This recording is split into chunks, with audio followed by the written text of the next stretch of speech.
Now, Rock Talk with Mitch Lafon. Welcome to this episode of Rock Talk with Mitch Lafon. Joining me on the phone, it is, of course, the one and only Alan Niven, a co-host. But this time, Alan, you are actually going to be a co-host, and you're going to join me the entire episode. Isn't that exciting? Well, your guest is exciting.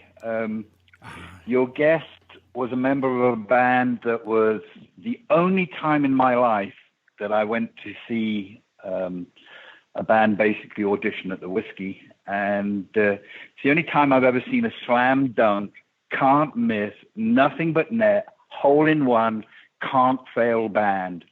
And they were awesome. Well, you know what? Hold on. Let me hold off on the guest for a second.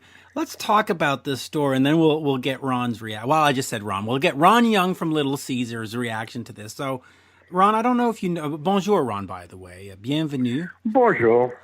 Bonjour. I don't know if Alan Niven has ever told you this story about the night he went to see you at the Whiskey, but to me, it's one of the greatest rock stories. Alan, explain the story in its grandeur, because it's a funny story, but it might have made people turn some heads back then. Well, I still have to this day someone I can call a very good friend, and his name is Tom Zoot, and he was employed at the time doing A&R in Geffen.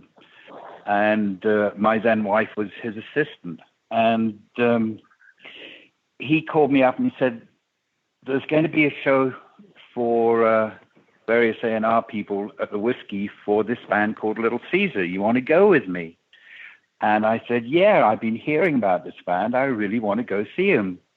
So Tom and I went and grabbed a hot dog or something and made our way down to the Whiskey. We went into the Whiskey, and it was packed with A&R people. Everybody was there to check out this new band that everybody was talking about. And before they started playing, Tom looked at me and he looked around the room and he said, do you want to fuck with them? And I said, sure. What do you got in mind? Tom said, let's you and I obviously leave the room after 3 numbers, which is what we did. The band played 3 numbers. We're standing there and going, oh my God, they're fabulous. And then we made a big to-do of getting up and walking out. And as we were walking out, we walked out slowly enough to be able to, just out of the corner of our eye, see all the heads swivel. And the idea was, we knew we'd walk out of the room and all those people would be going, Zoot out and Niven just left. Are they any good? What do you think? I don't know. What do you think? And of course, the amusing aspect of that is the band ended up signing to Geffen, of course. But it was just a little bit of playfulness with but other people who were there. But that was part of your ploy to try to sign them to your thing, because you were like, hey, we'll get people to think that they're not worth signing, so they'll have to come to us, right? I mean, that's sort of what it was. Well, it definitely crossed both our minds. We knew exactly what we were doing by walking out at that moment. And, unfortunately, the likes of John Kolodner and Jimmy Iovine and Bob Rock all got into the mix. And I sat back and went, well, I'm not going to go up against that. They're more than covered for producer, A&R man, and the manager. So at that point, I went, oh, well. Never mind. Oh, what a shame. What a Great shame. band. I'm going to look forward to seeing them out on the road. So Ron, tell me about the night that Alan Niven and Tom Zoot ruined your career. Go ahead. Actually, he's probably doing us a favor. Actually, would have been a better term, probably. It's so funny because the band's perspective at this time, we were a real working class kind of band. We'd all had enough miles under our wheels that we knew the Dog and Pony Show. And the second show we ever did, Jimmy Iovine's assistant was there at this club out on the west side of L.A. And the next day I get this phone call at my messenger company where I was a dispatcher, and it's Jimmy Iovine on the phone saying, I want to sign you guys. I want to work with you guys. They're going to make you huge.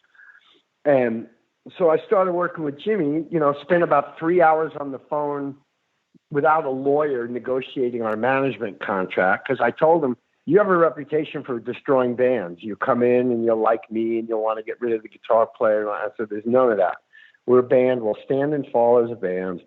And there might be some players that might be weak in the studio. We'll talk about that. We'll figure all that out. But here we got through the bullet points of it and we started working together. And immediately we started to, do all these shows, and we had a buzz from a real buzz of the fans, people, music lovers. And because we weren't a more pop oriented hair metal band, we were just more of a straight ahead blues based band. We stood out amongst the competition. So we started to build up a good following, and Jimmy immediately is like, no, I don't want to do any more shows. We're going to cultivate you for the whole. And so the band's attitude to the whole thing was, listen, we're nothing until we sell a record. Selling records is what denotes a successful band. It's not the manager. It's not the A&R guy. It's not the producer. And that kind of plagued us through the whole thing, where the band was the reasonable ones. And we smelt the trouble of putting all of these monster egos together on one project. And lo and behold, it imploded and bit us in the ass to the detriment of our business, because we were used in pawns of petty personal fights completely outside the realm of the band. Distribution and publishing deals, and Jimmy starting a label and all of this stuff. And we were the little pawn in the middle that got caught up in it all. And Alan was satelliting this whole thing, watching what was happening at Geffen when David sold the label. And unfortunately, Jimmy had too many dogs in the fight to just be looking out for the artists, quote unquote, because he was starting up Interscope and so on. So, it's the classic Spinal Tap. Everything that could go wrong did go wrong. The band smelt it, coming a mile away. We were just waiting for that guillotine to fall, because we knew eventually it would. We waited 1.5 years to work with Bob Rock, because John Kalodner wanted us to work with Bob Rock. We were like, well, let's just find another producer. Well, no, I had a fight with him, over this other project I was doing, Blue Murder, but I'll get him back in the fold. Well, Bob had booked 2 other records. So here's this band that's just sitting around waiting for a producer to free up when there's a whole other bunch of producers. And, lo and behold, like, we went up there going to try to make a real stripped down, organics, almost 70s kind of original classic hard rock record. And it started out that way. And while we were making that record, Dr. Feelgood went to #1.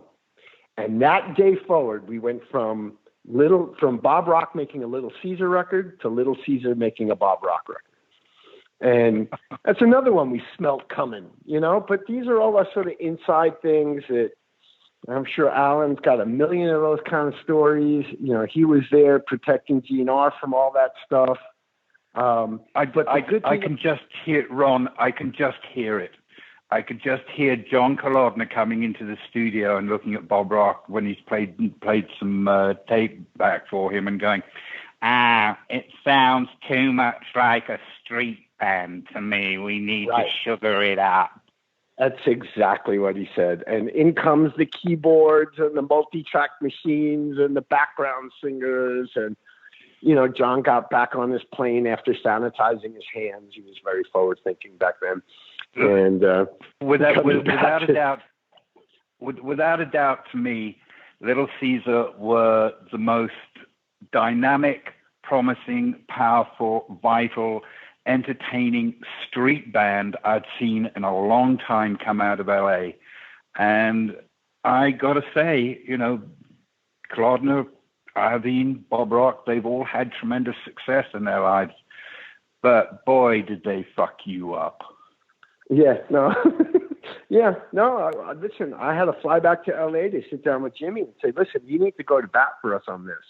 And this is right when he was in, he was just putting his whole Interscope plan together, and David wanted to be part of it and all this stuff. And Jimmy told him to basically go screw himself. And so Jimmy really couldn't, put his full weight behind what was happening in the studio up there. He was preoccupied.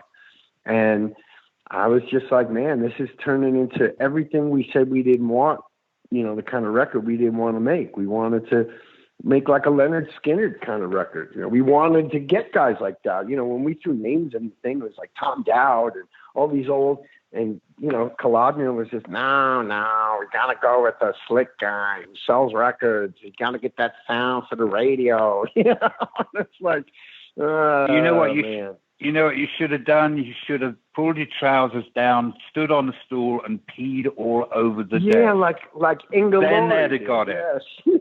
Yeah, like Inga Laurie did. Had you done that, they might have got the message. Yeah, I know. But, again, it's just like, and you know this also well, so we were in the bad situation where everybody was talking about us, the size at this time. We signed this deal, which wound up being like 3-inch thick contract, and the attorneys made all their money on the negotiations, all that shit. And it's like we had gotten the largest record deal for a new band, like that was like the record deal, the most money, all this kind of crap, which of course meant that they could drop you anytime. That's a relative term in recording contracts.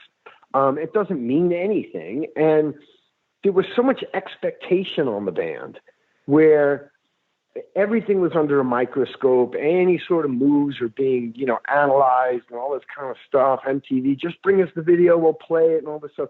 When you're competing, expectations lead to disappointment. That's just the rule of life. And with all this other stuff, it's, to be in a position like Guns N' Roses where, they're not really seeing it. You got to go prove it to them, So it's not like they see it and they're waiting for you to just deliver on their expectations. And that's not under the band's control, It's like we tried to make a record that, I have this theory. I call it my Benjamin Franklin theory. And that's Benjamin Franklin didn't invent electricity. He discovered electricity. And I used to tell this to John Kalodner when he would get really angry at me and stop talking to me for a while, because I said, you didn't invent this band. You discovered the band. Why don't you let the band tell you its vision? Because everything we've done up to this point got your attention above every other band. So why don't we have some weight in this conversation and go with our judgment and give us the tools to bring that to fruition, to a record that accurately represents the band. And we will happily stand on that with integrity and roll the dice, because we thought that music was going to change. We thought it either had to go back or go forward. It couldn't just keep being the overproduced, fluffy rock track, token rock track, and then token ballad. Loving an elevator. Token ballad. Right. Over and over and over again. And sure enough, the whole grunge thing exploded, which proved my theory that people wanted an alternative. Then all of a sudden, everything from Metallica to Blues Traveler to Red Hot Chili Peppers fell into the alternative genre, And it was like the kids, everyone's getting tired of this cranked out production value with, like, classic story. I sat down, I was over at Geffen one day. I get grabbed by Kalodner. You got to come in. We're having a listening party, It was the Blue Murder record. So there's, Al Corey, and there's all these big execs from Geffen sitting there. And John puts on the first single from the Blue Murder record, and they're all bopping their head out of time and looking at each other with these, And I'm just sitting there and I'm listening. I'm going, there's no hook. There's nothing in this song that makes it a hit. It's a credible rock track and everything. Good band, blah, blah, blah. And unfortunately, I should have shut my mouth. And when it got done, and I got done circle jerking each other, I said, there's no hook. And it went silent, And John, what do you mean? Do you hear those sounds? Do you hear? I'm like, you think kids buy a snare drum sound? That's not what they're buying, man. It's not a matter of how it sonically sounds. It's does the music. You guys are forgetting. You keep looking for music that impresses people. Music is supposed to move you, not impress you. And there's nothing in this track that's really moving you. Yeah, put on your headphones, smoke a joint. That's all great, but that's not what a great record's made of. So good luck to it. It'll do well, but it's not going to be what you guys seem to be bopping your heads to. That's just my opinion. And then, of course, I was never invited back to John Colodner's Magic Castle there, but, you know, it's just kind of what happens, you know. It is kind of what happens. All right, so let me just ask you then quickly about the first Little Caesar then. Well, not the EP, the first full length. It's 30 years old this month of May. Came out May 15th, 1990. Are you satisfied with that album, or did they really polish it up too much? No, I was never satisfied with that record. Okay. Never. I thought it landed in between the two. You know, when you try to do that. If I can interject, probably I could make a very profound, legitimate case for this in a court of law, but probably one of the very best rock and roll albums of the last 10 years was called American Dream. Right. And if American Dream had been made back then, oh my God. I mean, tracks like Dirty Water. I mean, there's another funny story. Ron sent me some tracks to listen to with the album. And of course, me being incompetent on a computer, I listened to the last track first and got totally fucking blown away. I went, this is awesome. And immediately get in touch with Ron and say, this is brilliant. He goes, hey, dummy, it's the last track on the record. And I'm going, well, my God, if that's the last track on the record, show me the rest of it. And American Dream was a great record. It felt great. It had great tones. It was about something. It had soul, intelligence, and a visceral quality, all the things that Bob Rock missed. Yeah. So, Thank you for saying that. Yeah, that and the last record on Golden Robot, also 8, was great. In fact, I've loved everything, but Brutally Honest and all that. But let me just quickly get back to that first one. So you were disappointed because because I love that record, and I have to tell you, as a fan back then, I had gone through the Motley Crue phase, I'd gone through the Bon Jovi phase, the Def Leppard phase, the Aerosmith phase. You know, I bought all the albums, everything. And it got to a point where I just couldn't afford to go explore new bands because, you know, the album started going from $7 for the cassette to $18 for the CD and then $24 for, you know, in Canada at least. But Little Caesar is one that I tried out and spent the money, and I played it forever in the car. I would drive to anywhere just to hear it, just to have an excuse. And yet, as the artist, you think that it needed to be a little dirtier, a little grittier, perhaps? I just thought it should have been more honest. You know, I think that Bob polished off just enough of the edges so that the powers that be and the people that wanted to bring it to radio and have something that was more familiar to the ear they'd be happy with that. And I just felt that a lot of the band's personality was taken out of the record. And I didn't really feel that the band was a singles band. We were a lifestyle band. We were a band that you bought into the whole thing and all the stories and the attitude behind it and the intelligence of the lyrics and the approach to explaining day-to-day life from a more common man experience. You put all that together and it was a band that could be a catalog band, not just a one-off kind of thing. And so when we saw all the expectations to go out of the park, and I'm like, we make really good ballads. If we get to the ballad tracks, I think we'll stand out. But if we don't set us up with a really strong lead-off single that's a rock track that establishes the band's credibility as a rock band, when you make a bunch of tattooed axe-murdering bikers start, you know, doing love songs, it's going to make everybody scratch their head. And I don't think that's going to work well for us. So we really got to set this up.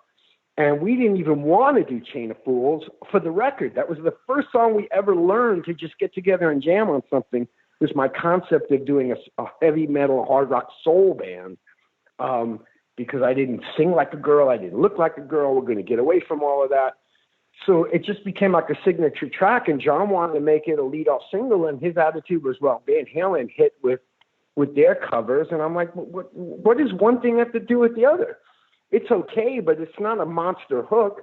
The song is a song. Aretha's got 100 times better songs from a quality of writing standpoint, but she could sing the phone book and it's going to be a hit. I don't necessarily think who know you're old. Kids don't know Aretha Franklin. That's our influences, and that comes out in all our music. So these kind of discussions, and I just felt that when we went in and did the record, that if you're going to try to shave off the things that make the band, that you're just, that's like getting, penis reduction surgery when you're a porn star. It's like, what's the point? It's like, put out what the band is. It'll either sink or it'll swim. But if you really let the honesty and the openness come across, hear the personality of the holes in the music, and which is soul blues-based music, those holes, those spaces, the interplay, the swing between all of this. This is what makes for a great soul record. They don't make slickly produced, So the reason for that was for personality, so you could hear that. And Bob just took so much of that off. The other shame of that, Ron, is that you are definitely somebody who should have been employed as an A&R guy. And, I got a smile because Kolodner was obviously not noticing what was going on under his own nose in his own company. The very first single we put out on GNR was It's So Fucking Easy, because Tom and I wanted to get banned by the BBC. In other words, we're not going to be strict. This is about personality, and get used to it, fuckers. Exactly. And you make that statement, and that's what you get known for, and you stand out for it. You got to make a statement, especially in a period of time where everything from MTV to this is when corporate programming at radio and all the Z-Rock stations started coming in.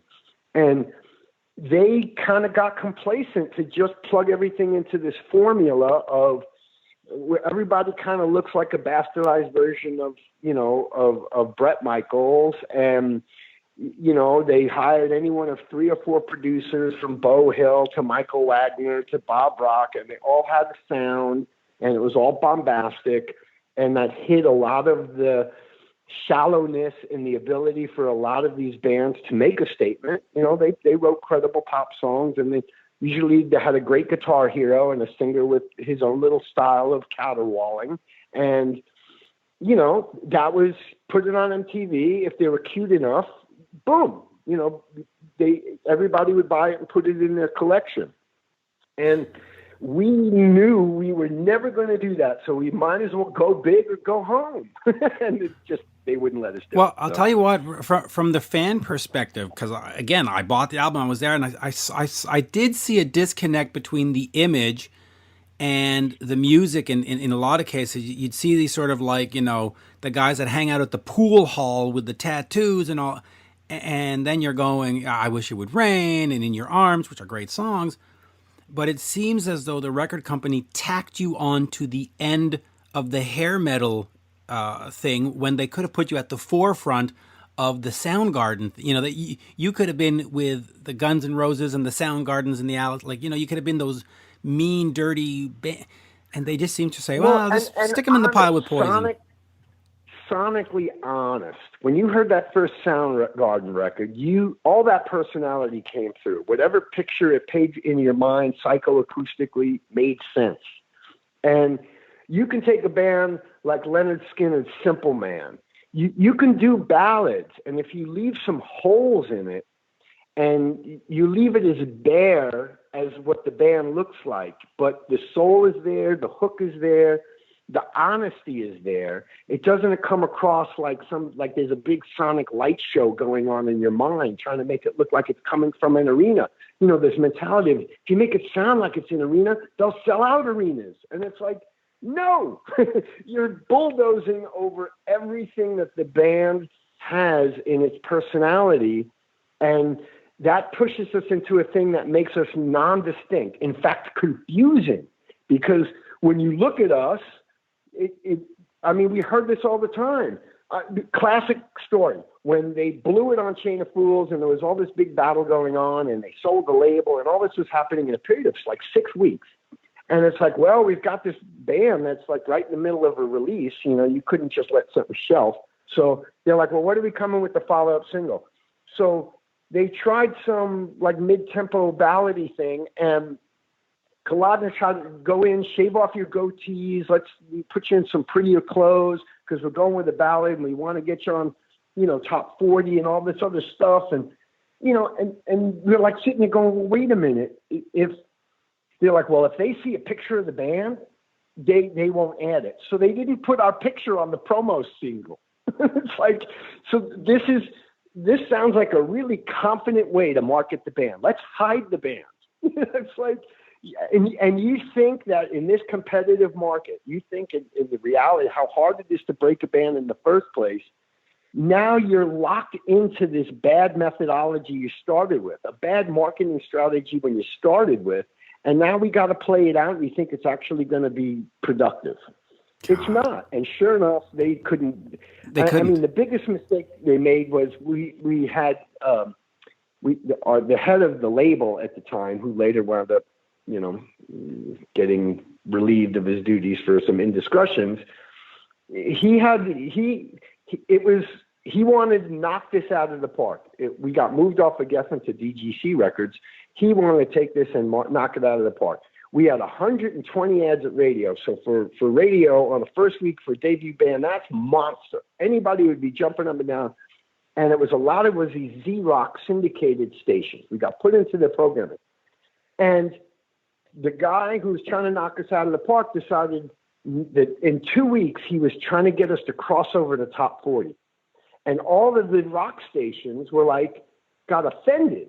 This guy is just trying to steamroll right past us and take this band to become mega platinum without ever working them in the streets. And they're a street band. And it was decisions like that one after another, in a period of 2 to 3 weeks' time, just set a course for the band that was a complete and utter business cancer that could not be, excised. There might be another perspective, and I think a lot of people will probably go, oh, he's gone down the rabbit hole. But as I get a little older and look back, certain things seem to take shape and pattern to me. And one thing I'm going to suggest is that I think, as in all media, record companies preferred entertainers like we have today as opposed to artists. And the reason for that is artists have this nasty habit of speaking truth to power, which takes me back to American Dream. I love that. I love that for its powerful, honest statement and talking truth to power. What a great song. You really did one there, Ron, that really is a song that, you talk about things that matter, things that you actually care about and pull out and play 5, 6, 7 years later because they refill your soul and get your blood flowing again. American Dream is one of those. But these companies are far more about entertainers than they are artists. Artists are problematic. Yes, true. Now, let me just step in here for 1 second because I've got about 10 minutes left before I got to run off and drive my daughter. So hopefully we can do a part 2 because it's been fascinating. But I do want to get to 2009 where you put out an album called Redemption. And I'm pretty sure the title had a meaning. There wasn't just, here's a title for an album. Because it really was the band's redemption. You went through all this nonsense, and then you came out stronger on the other end, and you've done 4 albums since American Dream 8, Brutally Honest, and the band seems to be having fun, and the band seems to be the band, right? You're not chasing some corporate image, you're not chasing an MTV, you're not chasing AOR, you're not chasing, Bob Rock, the producer. And I think the last 4 albums, including the live one, are what the band is, right? They're the vital 4, if you can say that, right, Ron? I appreciate that. That's your perspective. Yes, I wish I would have had. Nowadays bands at our level, if you don't have any of that backing or people, you got to do records on a shoestring. So it's hastily recorded, hastily mixed, and released, and you use that as part of a production value because that's just the realities. But I'm glad that you picked up on that. I mean, Redemption for me, what happened to us after that whole fiasco with Geffen and doing the 2 records is poor little Ron was very crushed that he didn't become the rock star that they promised. So Ron decided he was going to try to kill himself with a really good heroin habit. So I just fell deeper in. I did little projects with Adrian Vandenberg and all these little things to try to keep things going. And I just got up into this cycle of self-destruction, self-pity. So when I pulled myself out of all that bullshit and pulled myself up by the bootstraps and became an adult, we decided that we were going to do this for fun. If it wasn't going to be fun, and that it was going to be a journey of the spirit and not one of the wallet. And, so we got back together and tried to put those awarenesses into songs, own my crap, shine a little light on myself, because I think honesty always comes across in a song and in music. And so, that's when we kind of started back on the journey. And it has been nothing but fun and nothing but reward. We get to go out and do what we love with the guys we love to do it with, for the people we love to do it for. And we're lucky enough that we can do it with credibility, not because we don't rely on this to make a living. It allows us to pick and choose how we do it, and to do it right, to not whore ourselves out, to not beat it to death, to not do something substandard. And be really grateful and happy for it, and let that come through when we perform. I won't name any names, but I know a bunch of bands that, for me, I say honestly, one of the best things that ever happened to me was we didn't become as popular and successful as they told me I was going to be, because I would have been a complete asshole or dead, one of the two. And so, in retrospect, I'm a much better person for it, and I still have what I love to do. So I'm really, really blessed, and I'm really grateful. But there's other bands out there that had just enough success, and it took them into later years of their lives that they never learned any other life skills. And this is what they're doing. They have no choice. I feel really bad for them now because they're starving. And most of them are really nice, great people that put their heart and soul into it. But some of them, to be unnamed, there's maybe one original member. There's even bands with no original members. Somebody's got the name. And they're flogging it like a dead carcass. And their music is weak. They find guys that'll fill in who don't really play the music, weren't part of creating the music. And they're going out and milking the fans' desire to relive a time in their life that they romanticize. And so the name means something, and they go out and they do very substandard versions of what these people remember. And fortunately, fans are very forgiving, and they're very kind, and they appreciate the experience. But in the broader picture, I don't think they're really doing music a service. I think they're lowering the bar. But they got to make a living, man. I mean, this is what they do. And so it's no more tour buses. They do meet and greets. They hit up the fans' wallets and passion to meet them for revenue. I don't do that. I can't bring myself to do that. Every show, we take off the rock star, garb, and we go out to the merch booth and we sign every CD and we take every picture, and these people have become friends and family. And we don't charge for that experience. And I feel that loyalty and that connection, though smaller, suits us. Obviously, there's other bands that can't do that because, if you're playing to 600 people and you go out to the merch booth, you're going to get overwhelmed every night. So we try to make it, a Spinal Tap. Yeah, but it's a loyal following. It is a loyal following. And on the upside, at least there's not two Little Caesars running around playing the bars. Right, There's a lot of bands that have the two versions, right? And you're just like, oh, God, come on. I know. And we've been caught in the middle of that because of our label having one of the LA Guns, and then we're friends with the other LA Guns. And yeah. And, and then there's the whole cottage industry of the drama that gets built around all of these little cat fights and dramas between bands and their public. Yeah, I know you are. And, that becomes a cottage industry in itself too, is so-and-so said some political statement, or so-and-so said, fuck the old guy, the old drummer in the band. And it becomes fodder for eyeballs and data exchange, which is what it's all become now. It's all just about getting eyeballs and data exchange. And yeah, it's all analytics. Listen, that's They all how I have measure to. my success. It's analytics, you know. Yeah. No, it's engagements, it's clicks, it's, and Tweet just to even impressions. have, yes, exactly. And to have these words come out of my mouth when I remember, I mean, I'm a fan of music way before I'm a maker of music. And I try to remember that. Every time I get in front of a microphone, I try to emulate the feeling I got from listening to another artist sing a song and relate their music and try to get that internally from my own, temperature gauge. And if I can do that, I figure I'm doing a pretty good job. And so much of that is now missing, and it's totally affected the music, where it was a social club.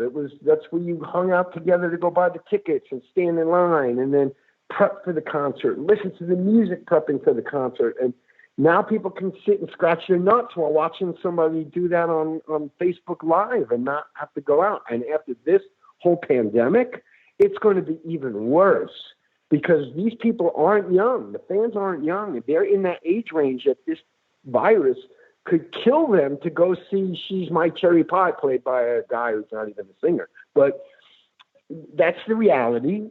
And it's going to have its effect commercially, and that commercially is going to affect the sonic of aspect of that for this genre of music as well as for the genres coming up, and it's a shame. It's really a shame. I'm just going to give you the honesty of my situation is I have to go get my daughter off to work right now, but great chat. And obviously if I didn't have to leave, I think we could do another 20 minutes or so or half hour or so.